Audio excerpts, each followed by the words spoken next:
The Organization of the Petroleum Exporting Countries and its allies, OPEC Plus, said on Wednesday that it will produce an additional 100,000 barrels a day in September.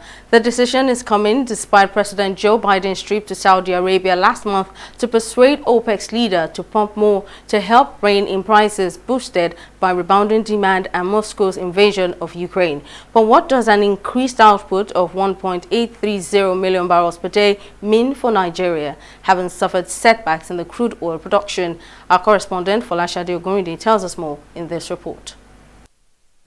Industry watchers in the oil and gas sector monitored with keen interest on Wednesday to see if OPEC and its allies will increase oil output. This comes after US President Joe Biden's visit to Saudi Arabia to ask the group's leader to pump more to help rein in prices boosted by rebounding demand and Moscow's invasion of Ukraine.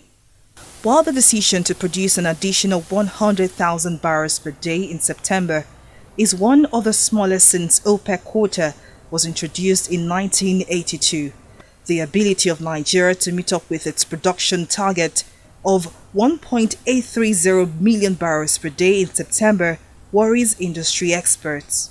As I speak to you right now, we don't have up to 15 active drilling rigs, and I said, quote me. But there used to be a time in this same great Nigeria where only one operating company can have up to 10 active drilling rigs. And in those good old days, you can have active drilling rigs in Nigeria nearing 50.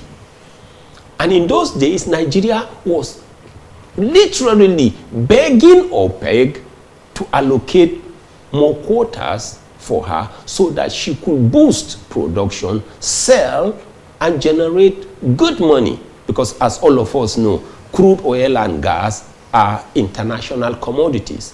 And when we talk about international commodities, then they are traded in international currency, which we can technically call the dollar. The reasons for the shortfall in oil production are not far-fetched, as pipeline vandalism, oil theft, and divestment of international oil companies have taken a toll over time.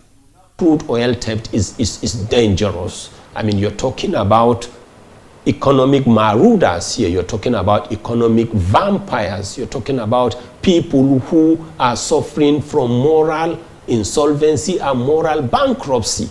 Because what they do is they go break into the pipelines. And when you break into the pipelines, whether you find gas there or water or crude oil, you are tampering with somebody's investment.